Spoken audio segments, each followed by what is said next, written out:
رحم الله من قرأ الفاتحة.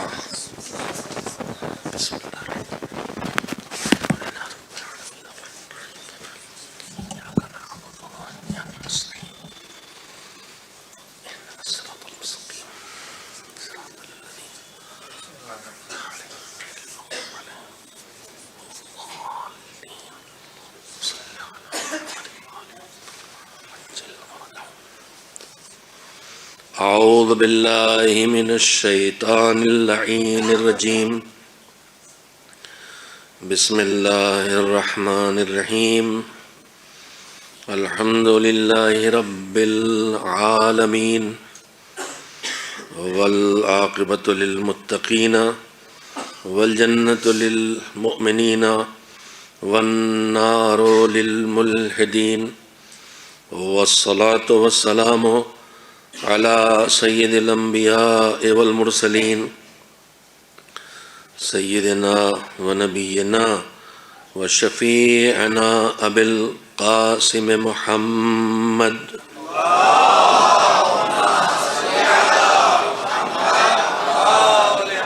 وآله الطيبين الطاهرين المعصومين المظلومين، واللعنة الدائمة الباقية على أعدائهم أجمعين من الآن إلى يوم الدين. أما بعد، فقد ورد عن أمير المؤمنين وإمام المتقين علي بن أبي طالب عليهم السلام في دعاء معروف بدعاء الكميل: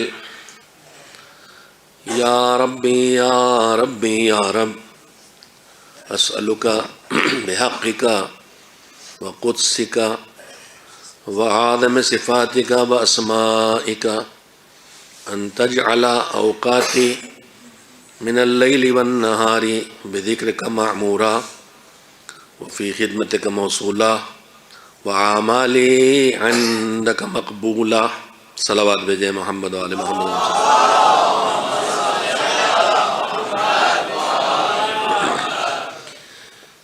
ایصال ثواب کی مجلس ہے.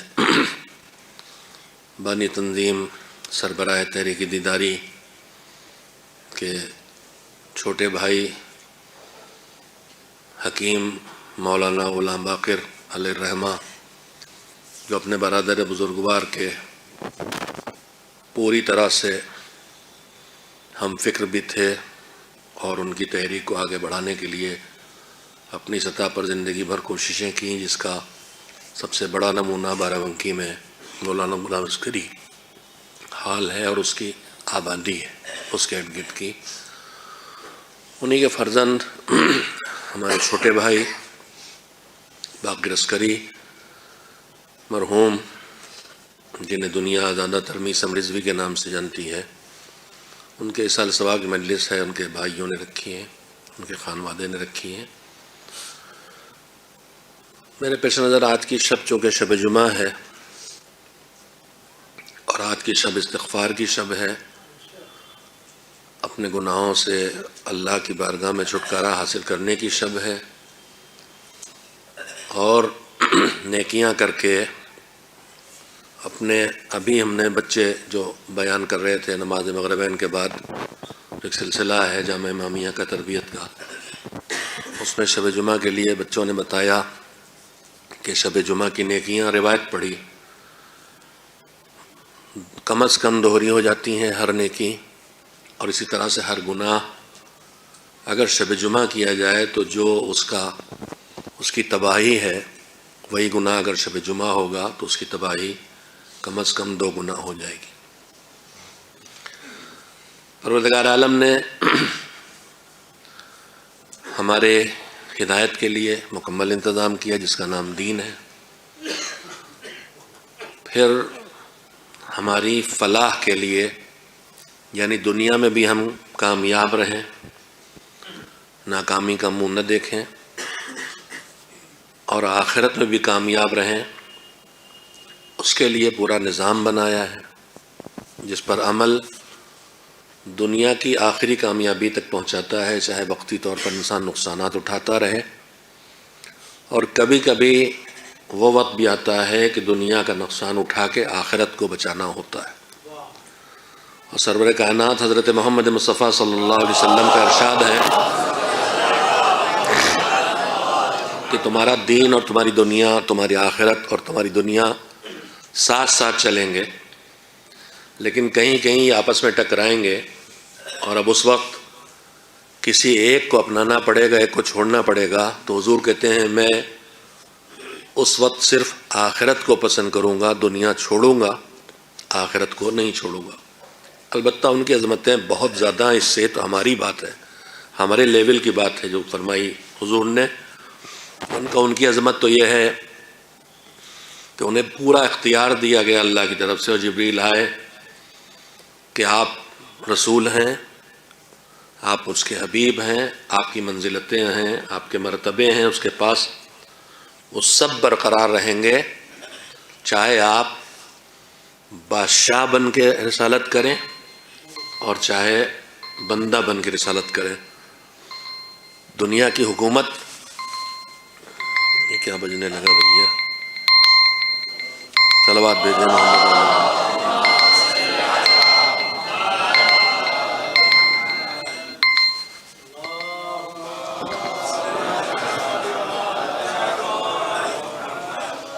ایک اور صلوات مل جل کے بھیج دیں محمد آل محمد علیہ السلام۔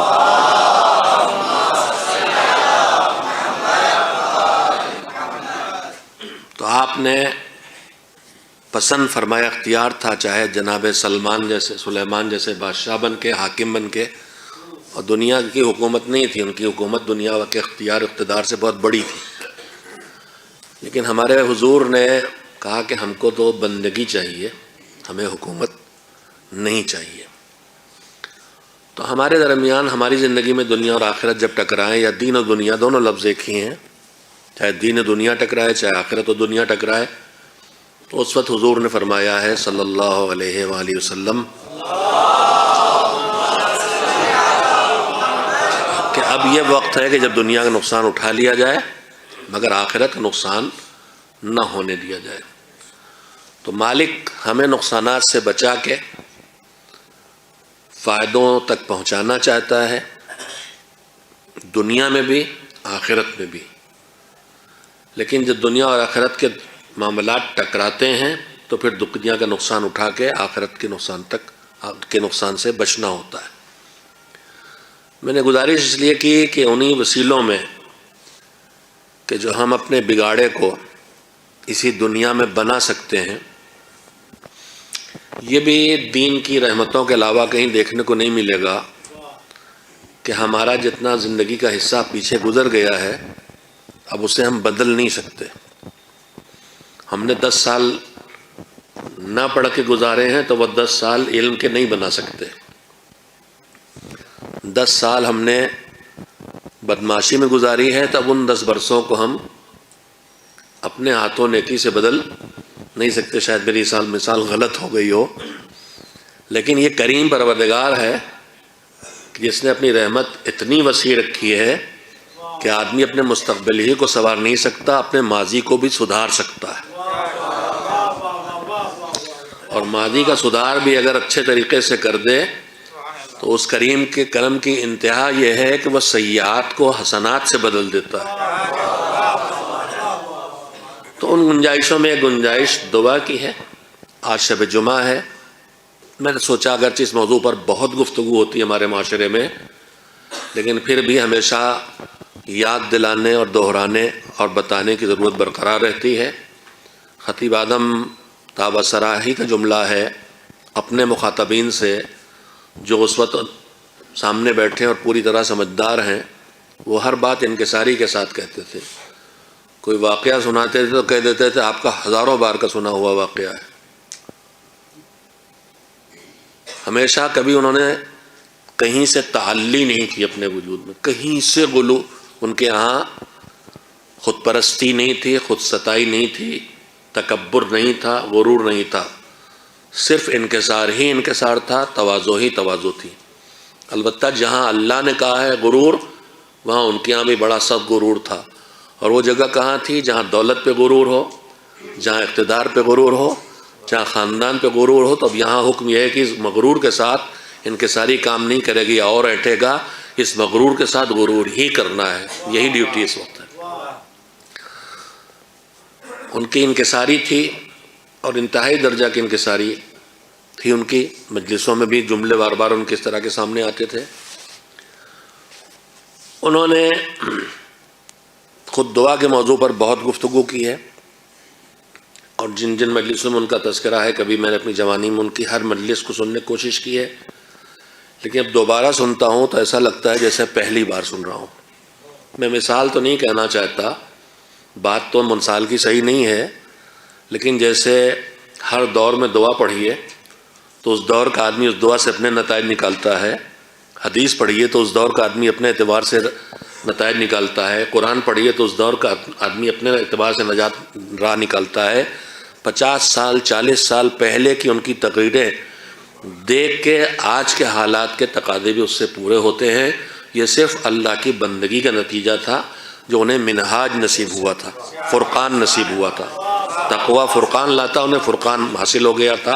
ایک صلوات بھیجیں محمد و آل محمد علیہ وسلم.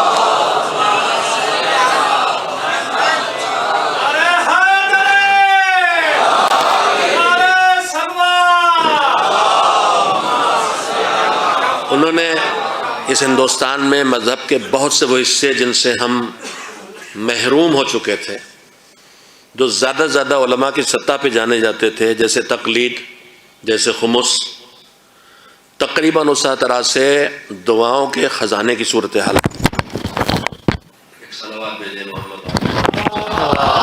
میں نے ہاتھ نہیں لگایا اس کو، کہاں رکھے تھے؟ ٹھیک، ایک اور صلوات بھیجیے محمد والے محمد.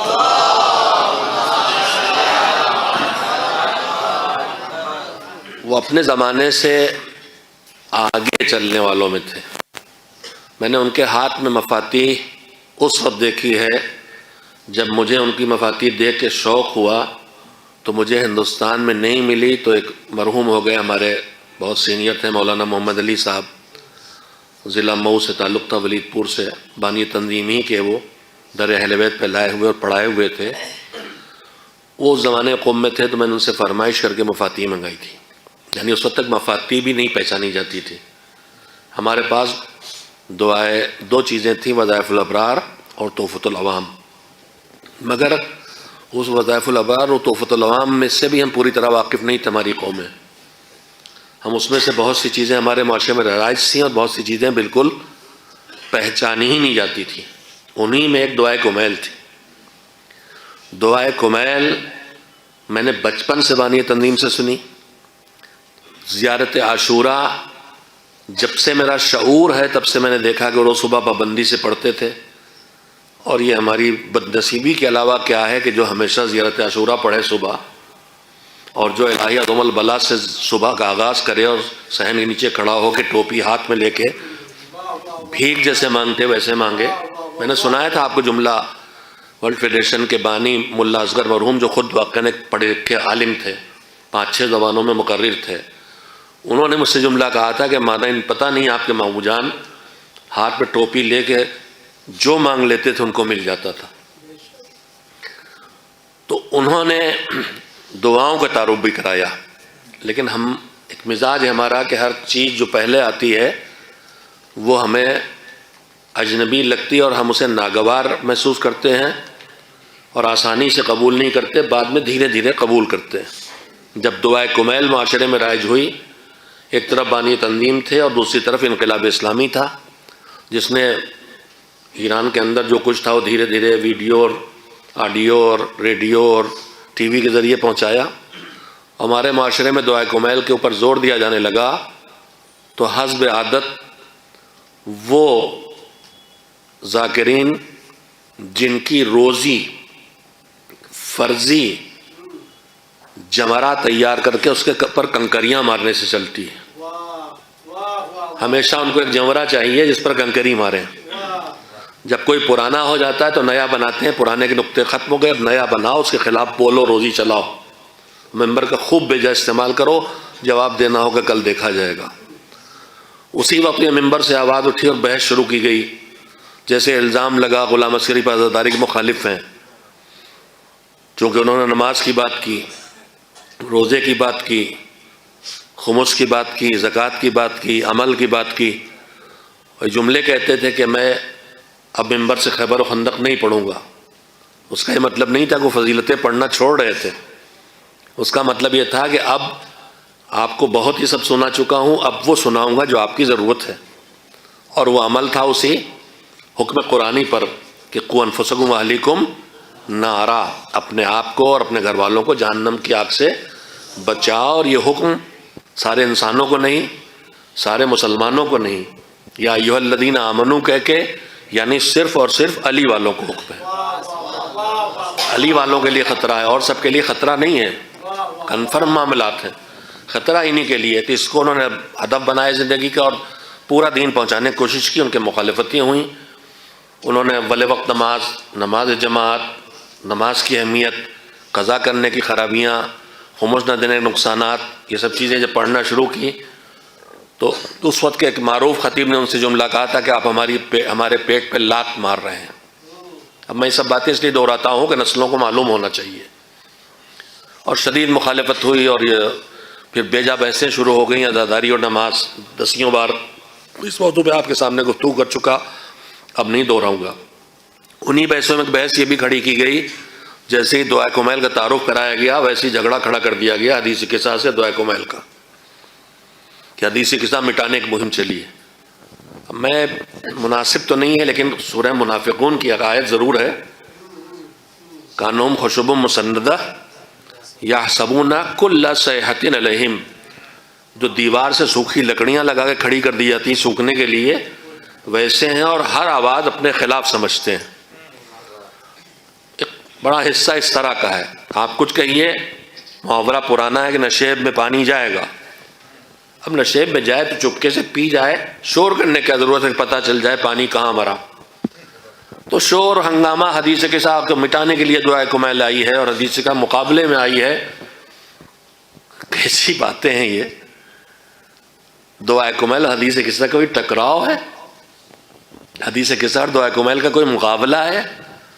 دو بالکل الگ الگ چیزیں ہیں۔ دعائے کمیل دعا ہے، حدیث قصہ فضیلت اہل بیت میں نازل ہونے والی آیے تطہیر کے نزول کا واقعہ ہے، جس میں بے انتہا فضائل معصومین موجود ہیں۔ اور اس حدیث کی خوبیوں میں خوبی یہ ہے کہ آپ کوئی حدیث پڑھیں تو حدیث پڑھیے، آپ کا علم بڑھے گا، آپ کا تقوی بڑھے گا، آپ کا ایمان بڑھے گا، آپ کی معرفت بڑھے گی۔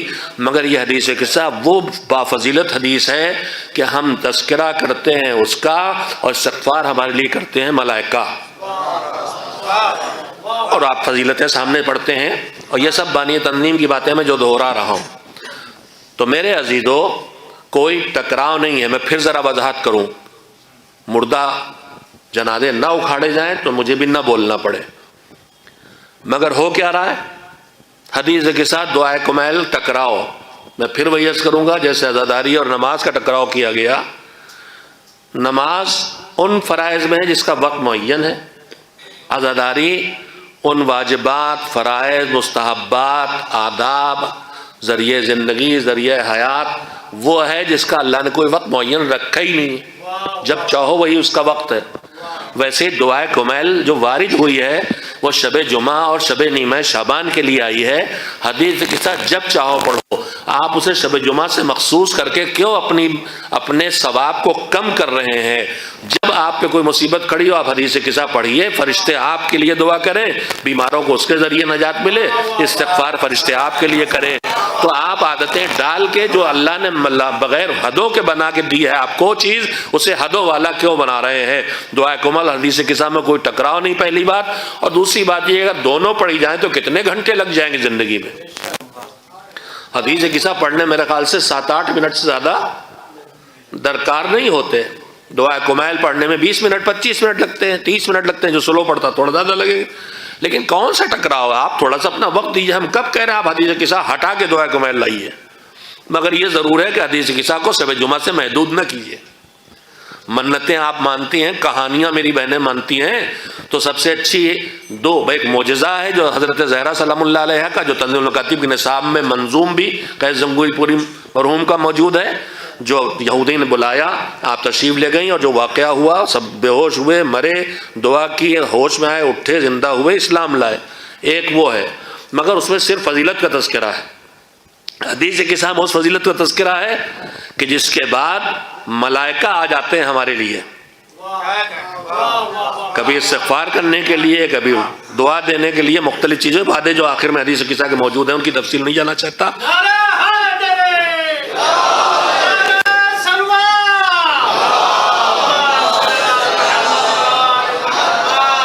لگتا ہے ہمارے بچوں نے اپنے چچا کو کافی پہلے ہی پلا دی ہے۔ ایک صلوات اور مل جل کے بھیجیں محمد و آل محمد پر۔ کوئی ٹکراؤ نہیں ہے، حدیث کتاب کا کوئی وقت معین ہی نہیں ہے، اور منتیں ان کی کہانی، ان کی کہانی، اور یہ عمل وہ عمل کے بجائے میری بہنیں اگر منت ماننا ہے تو نظر کرنا ہے تو حدیث کسا کی نظر کریں، کیسے سنیں گے؟ فضیلت بھی ذکر ہو جائے، اس کا ثواب بھی مل جائے گا، اور فرشتے بھی آپ کے لیے استغفار و توبہ کریں گے۔ اور جہاں بھی ذکر محمد و آل محمد میں بارہا پڑھ چکا ہوں، فرشتے زمین پہ آتے ہیں ٹہلنے گھومنے، اللہ نے شاید یہ ڈیوٹی لگائی ہوگی، نیچے خبر اوپر والوں کو پہنچاؤ، تو گھومتے گھامتے پہنچتے ہیں تو ان کے پاس سے خوشبو آتی ہے، تو پوچھتے ہیں یہ خوشبو تم کہاں سے لے کے آئے؟ کہا ہمارے پیغمبر کے چاہنے والے بیٹھے تھے، وہ ذکر محمد و آل محمد کر رہے تھے، ہم بھی وہاں چلے گئے تھے، خوشبو وہاں سے آئی ہے۔ تو آپ اگر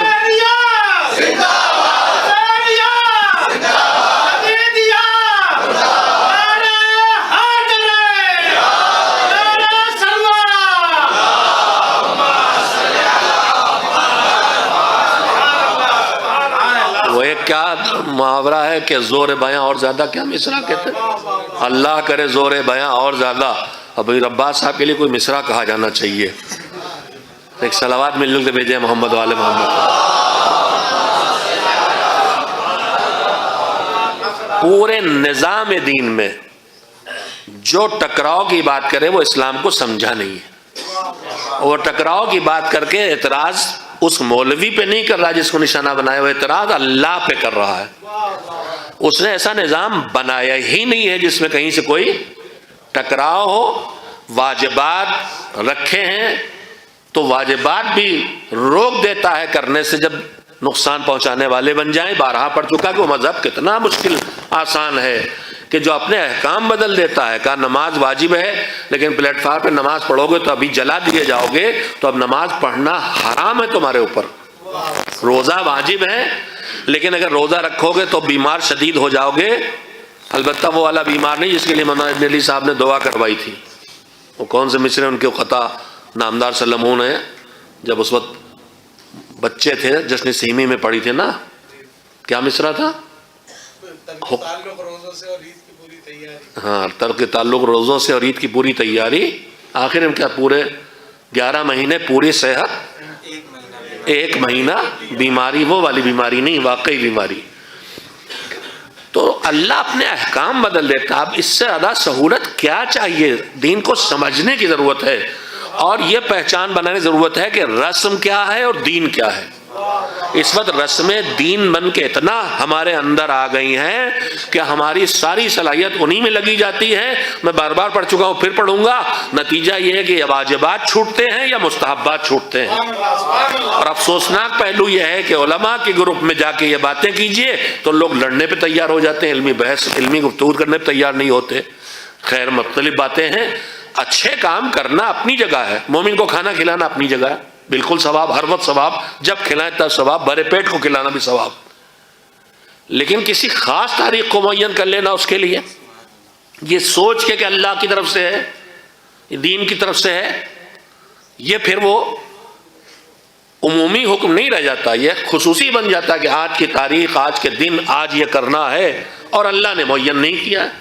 تو یہاں سے شریعت سازی شروع ہو جاتی ہے۔ لیکن اس بات کو ہمارے اپنی صرف ماننے اور سننے پہ تیار نہیں۔ میں معذرت خواہ ہوں، میں کہہ رہا ہوں ممبر سے، تو ہم مومنین تک کیسے پہنچائیں؟ ایک صلوات بھیجیں محمد والے محمد سے۔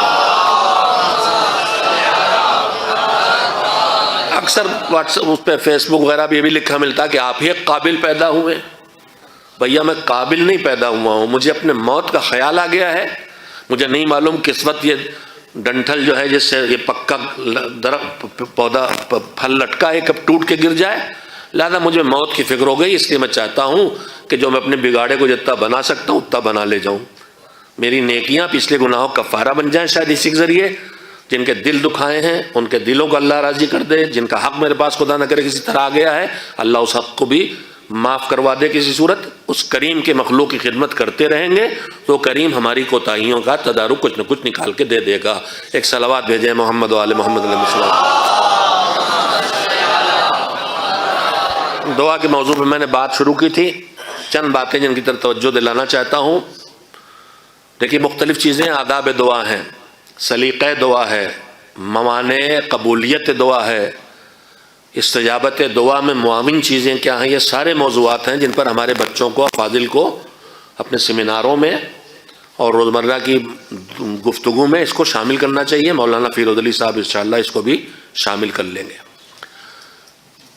بہت کچھ کتابوں میں موجود ہے لیکن مومنین تک نہیں پہنچا، اسے مومنین تک پہنچانے کی ضرورت ہے آج کی زبان میں، آج کے اسٹائل میں۔ میں دو تین باتیں صرف کہنا چاہتا ہوں۔ ایک تو یہ کہ ہم بہت سی دعا کرتے ہیں اور ہمیں لگتا قبول نہیں ہوئی، تو اس کا خلاصہ میں عرض کرنا چاہتا ہوں کہ جسے لگتا اس کی دعا قبول نہیں ہوئی وہ یہ سن لے کہ روایات کے مطابق پہلی بات تو یہ ہے کہ اللہم اغفر لی الذنوب التی تحبس الدعا، یہ جائزہ پہلے لے لیں کہ جن گناہوں سے دعا قیدی بن جاتی ہے ان سے اپنے کو بچا۔ میں صرف فہرستیں سنا رہا ہوں۔ اب اس کے بعد جب یہ طے ہو جائے کہ ہمارے قید کرنے والی حرام کا مال پیٹ میں نہیں ہے،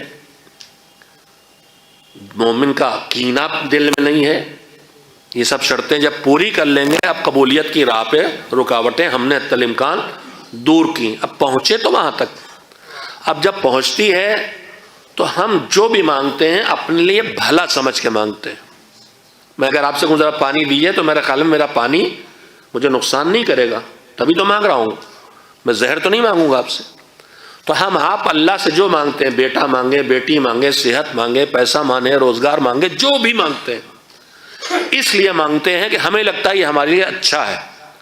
مگر کبھی کبھی ایسا ہوتا ہے، قرآن بھی کہتا ہے کہ عسیٰ ان تحبوا شیئا وہو شر لکم وعسیٰ ان تکرہوا شیئا وہو خیر لکم، تم کسی چیز کو اپنے لیے اچھا سمجھو، پسند کرو اور وہ تمہارے لیے برا ہو، اور کسی چیز کو اپنے لیے برا سمجھو اور تمہارے لیے اچھا ہو۔ تو کبھی کبھی ہم اولاد مانگتے ہیں مگر مالک نہیں دیتا کہ دیں گے تو اولاد اس کے آخرت کو آخر عمر میں برباد کر دے گی۔ مثال کے طور پر بچوں کی محبت میں کہیں پیسہ اسے برباد کر دے گا، نہیں دیتا۔ تو ہم اپنے لیے جو بھلا چاہتے ہیں وہ مانگتے ہیں، وہ طے کرتا ہے اس کے بھلائی اس میں نہیں، اس میں وہ دیتا ہے جس کا ہمیں پتہ نہیں چلتا۔ اور کبھی کبھی ہماری دعائیں قبول ہوتی ہیں جو ہم مانگتے ہو نہیں ملتا، لیکن جو مصیبتیں ہم پہ آنے والی تھیں وہ ٹل جاتی جن کا ہمیں پتہ نہیں چلتا۔ یہ دو باتیں ہو گئی۔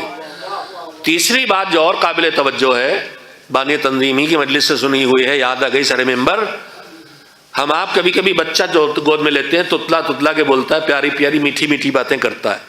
اللہ کا شکر ہے میرے پاس ماشاءاللہ اس وقت اللہ کی نعمت اور رحمت سب موجود ہے، تو وہ جو گود میں آتے ہیں تو اپنی تتلی زبان میں کچھ بولتے ہیں، ہم سمجھ جاتے ہیں کیا کہہ رہا ہے، مگر ہم کہتے ہیں کیا چاہیے بیٹا، بیٹیا کیا چاہیے، بار بار اسے کیوں پوچھتے ہیں؟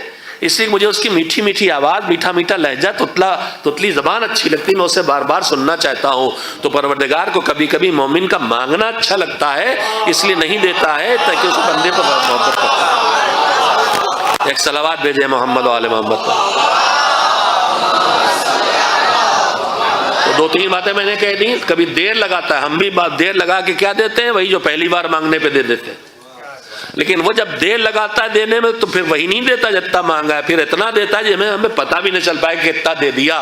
اس کا وہ ہمیں پسند بھی کرتا ہے تو دیر لگا کے ہمیں ستاتا نہیں ہے، اس میں بھی عنایات ہی عنایات عطا کرتا ہے۔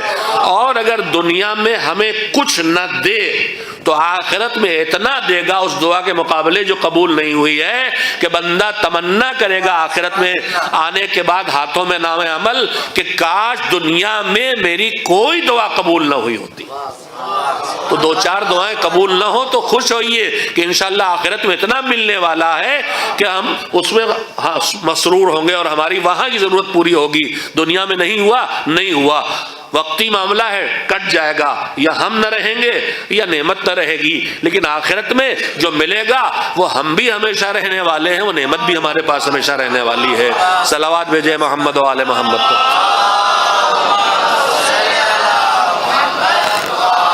سلیقہ دعا سے مربوط ایک چیز کہنا چاہتا ہوں، میں روایات ڈھونڈ رہا تھا، مجھے کلمات کے سارے نہیں ملی۔ عجلہ بالدعا کا لفظ میرے دماغ میں تھا، افاضل بیٹھے، ہو سکتا کوئی مدد کرے۔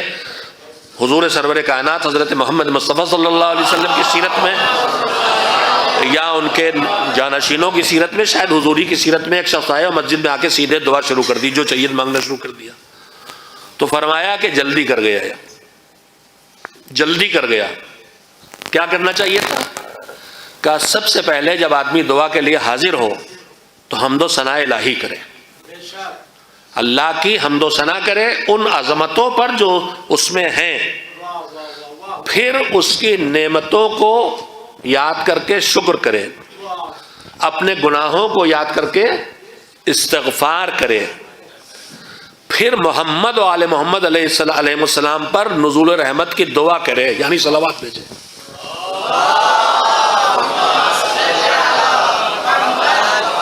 جو دعا کرے گا تو اس نے وہ اس وقت دعا کی جو دعا کرنے کی جگہ تھی، اگر اس کے بغیر سیدھے کھڑے ہو گئے مانگنے پہ تو دے دیتا ہے وہ، اما یجیب المضطر اذا دعاہ یکشف السوء۔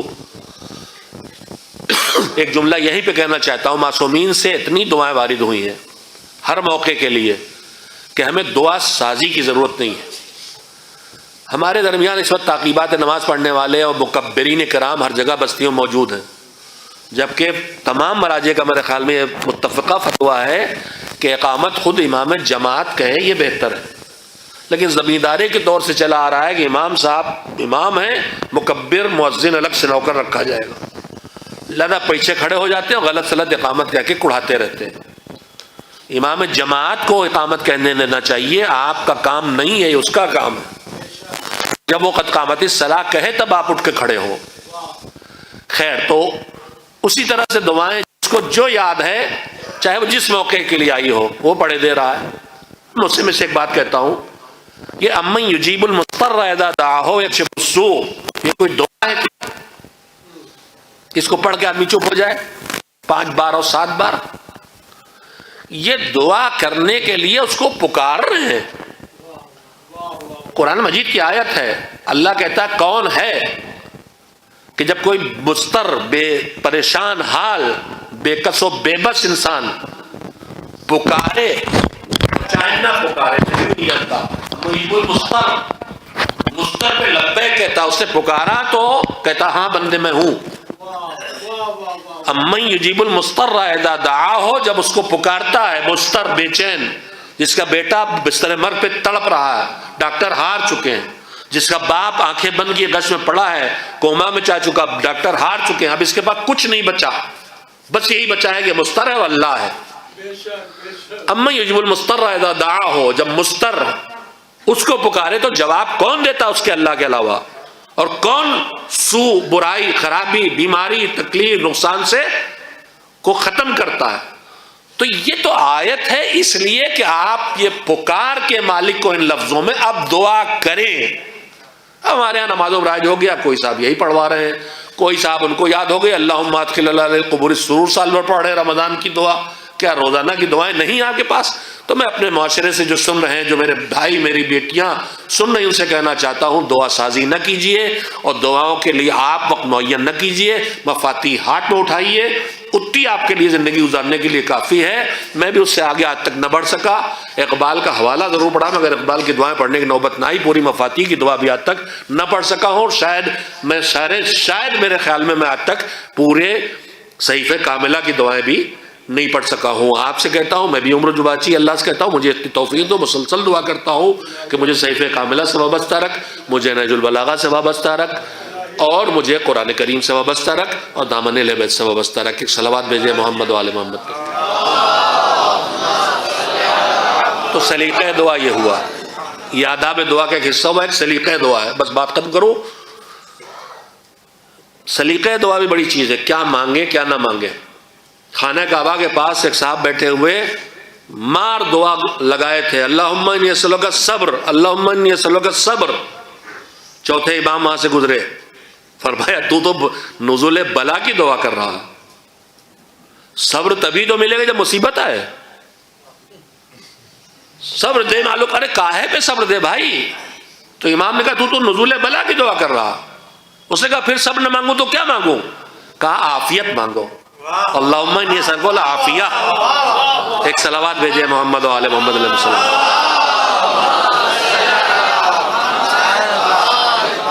ایک اور صلوات بھیجے۔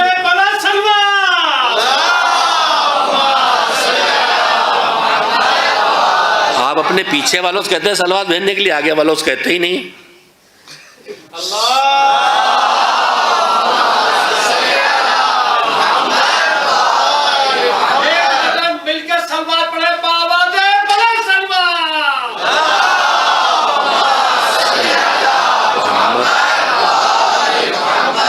اسی طرح سے موت کی دعا ہے،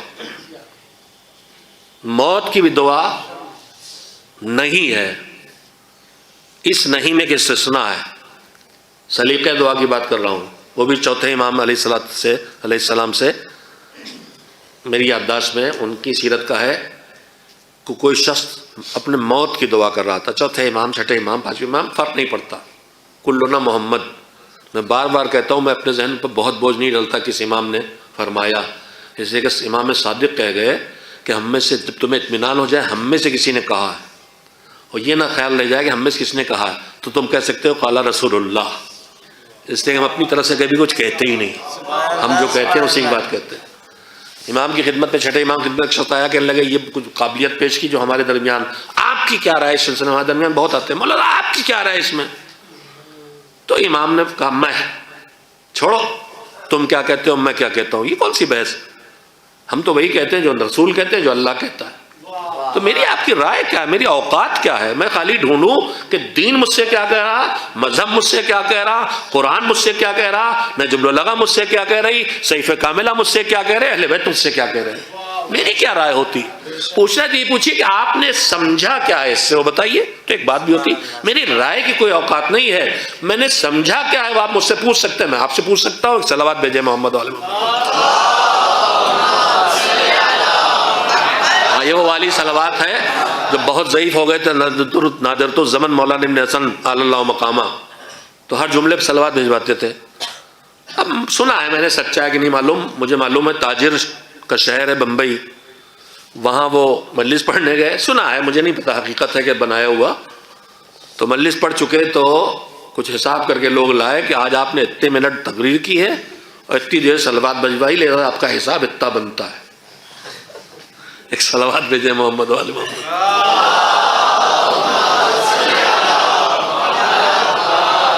جبکہ صلوات سے کچھ اور جاتا نہیں ہے، اگر آپ کشتی پہ سوار ہیں تو کشتی پہ رحمت نازل ہو رہی، چھینٹے آپ تک بھی آئیں گے۔ خیر،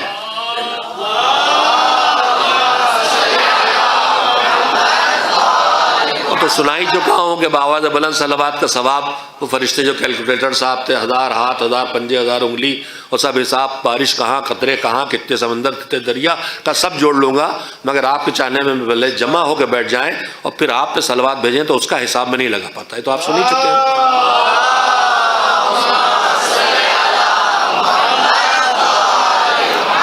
بھی صلوات کہہ کے پہلے چپ کے بیٹھا رہتا ہے، میں کہتا بہت بڑی بیوقوفی ہے کہ دوسروں سے کہہ رہا ہوں صلوات جو ثواب کمائے اور میں بیوقوفوں کی طرح بیٹھا ہوں۔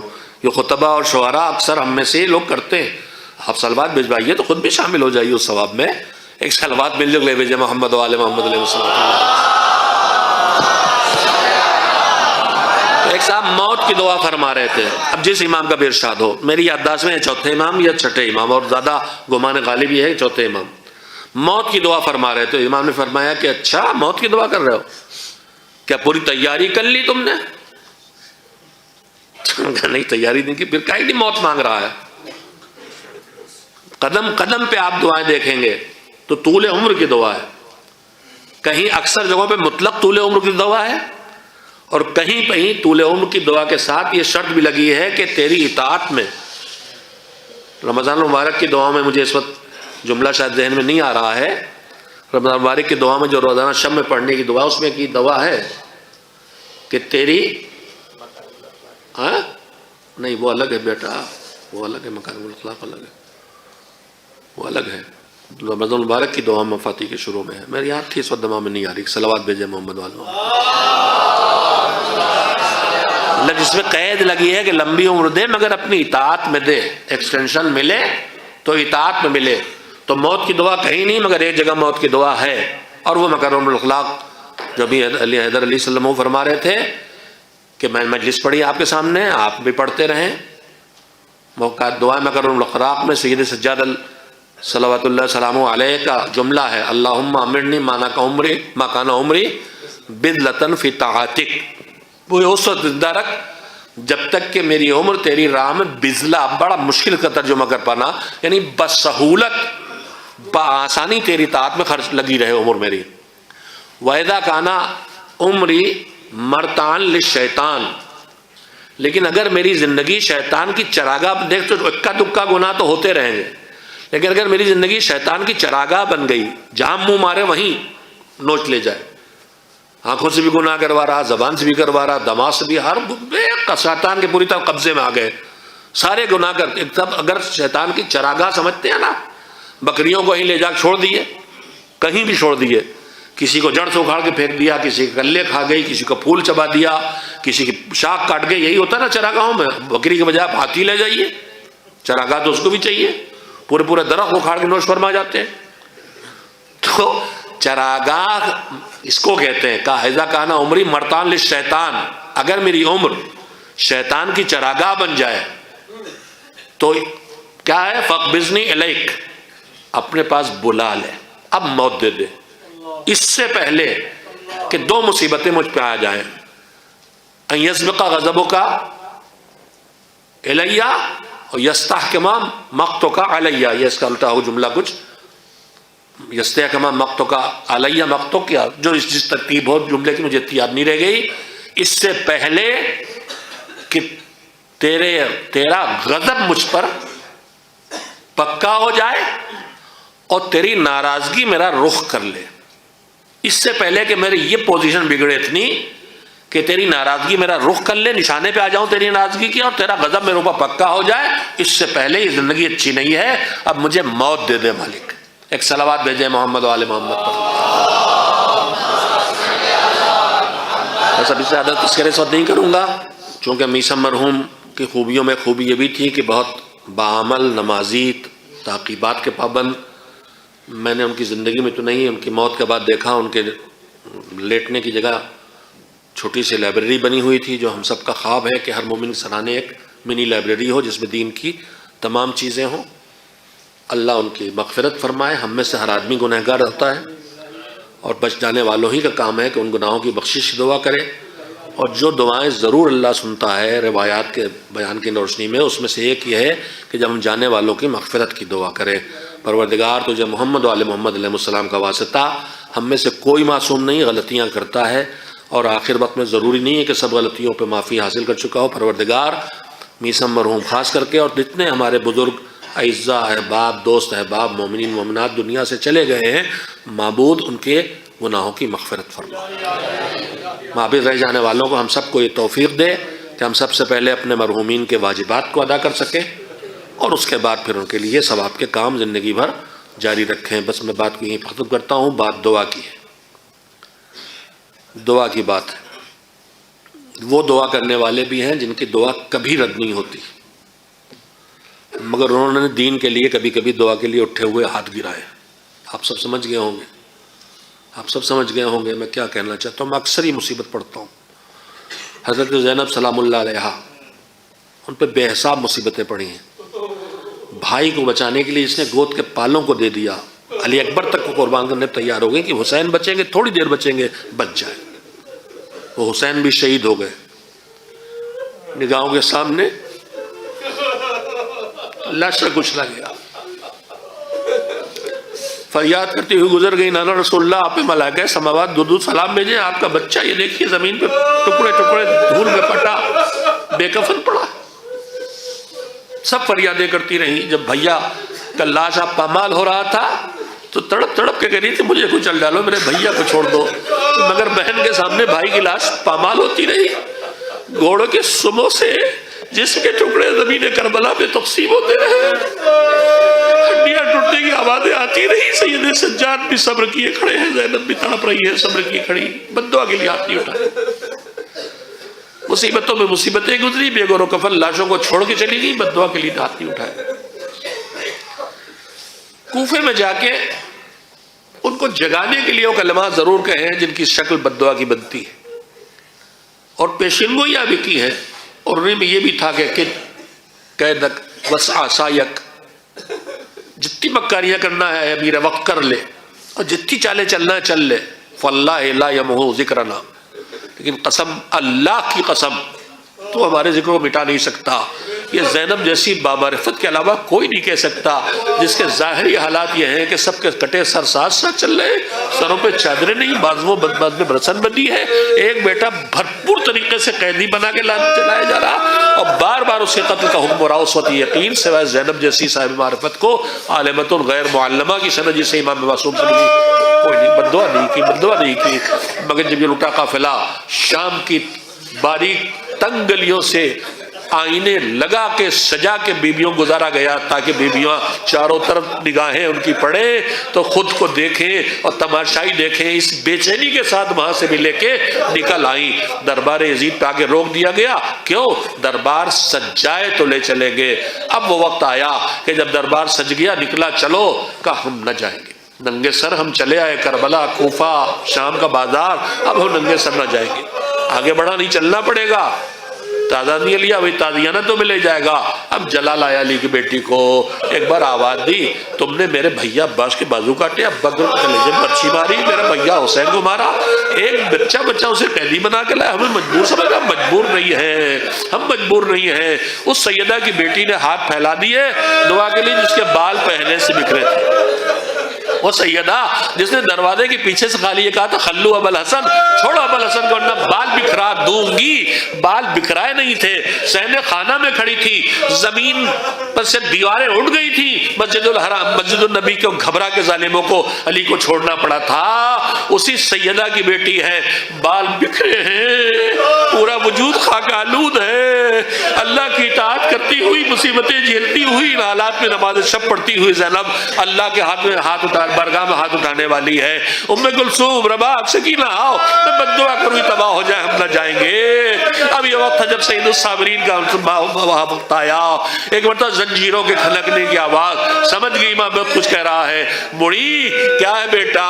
کہا اماں، پھوپھی اماں، سارے مرحلے آپ نے گزار دیے، یہ ایک منزل ہے، صبر اور برداشت کر لیجئے، ننگے سر چلی جائیے دربار یزید میں، ہمیں دین بچانا ہے، ہمیں بابا کا پیغام بچانا ہے۔ اٹھے ہوئے ہاتھ زینب نے گرا دیے، اگر یہ رسوائی برداشت کر کے دین بچ جائے گا تو زینب یہ ذلت بھی اٹھا لے گی۔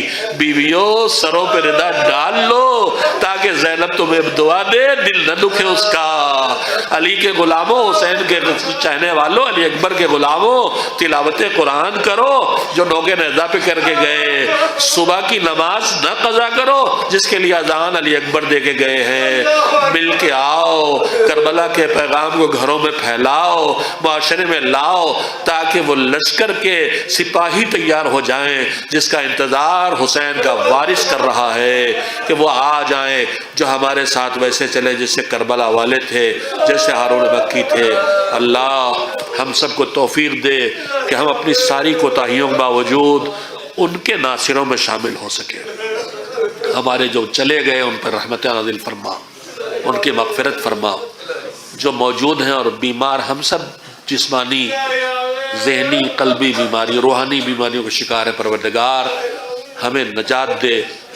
جسم کی بیماری اگر ہماری اصلاح کے لیے ہے تو معبود تیری مرضی، ہم تو عافیت ہی چاہتے ہیں، لیکن مالک ہمارے دلوں میں ان بیماریوں سے دلوں کی بھی بچا جو ہماری محنتوں کو آکارت کر دیتے ہیں، ہمارے اندر کینہ نہ آنے دے کسی کا، ہمارے اندر دشمنی نہ آنے دے مومن کی، ہمارے اندر حسد کی آگ نہ لگنے دے تاکہ ہم اپنا ایمان، اپنے اعمال جلا لیں۔ پروردگار آپس کی دوریوں کو ختم فرما، پروردگار ہمارے آپس کے ٹکراؤ کو جو ظالموں کی سازش کا نتیجہ ہے زیادہ تر، اس ٹکراؤ سے ہمیں بچا۔ ہم سب کو اپنے زمانے کے علماء، فقہا اور مفسرین، اہل قلم، دین کے خدمت گزار اور محافظ کو پہچاننے اور ان کی بات ماننے کے لائق بنا دے. ہمارے جوانوں کو خاص کر کے زمانے غیبت میں دین کی حفاظت کرنے والے تمام فقہا، بالخصوص رہبر انقلاب اسلامی اور آیت اللہ العظمیٰ سیستانی حفظہم اللہ کی معرفت عطا فرما، ان کی غلط فہمیاں دور فرما، اور جو ہمارے جوانوں کو حب اہل بیت کے نام پر اہل بیت کے پیغام کی مخالفت کی راہ پہ ڈال کے انہیں دین سے دور کیا جا رہا، معبود انہیں شعور و بصیرت عنایت فرما. ہمیں اگلی نسلوں کو اس طرح پالنے کی توفیق دے کہ امام جب بھی ظہور کرے ہم قبروں سے نکل کے آ جائیں اگر دنیا سے جا چکے ہوں، اور ہم ہیں تو ہم شامل ہو سکیں اور اپنی اگلی نسلوں کو اس میں شامل کر سکیں. ایک بار سورہ حمد اور 3 بار سورہ توحید کی تلاوت کر کے مرحوم میثم رضوی کی روح کو ہدیہ کرتے ہیں.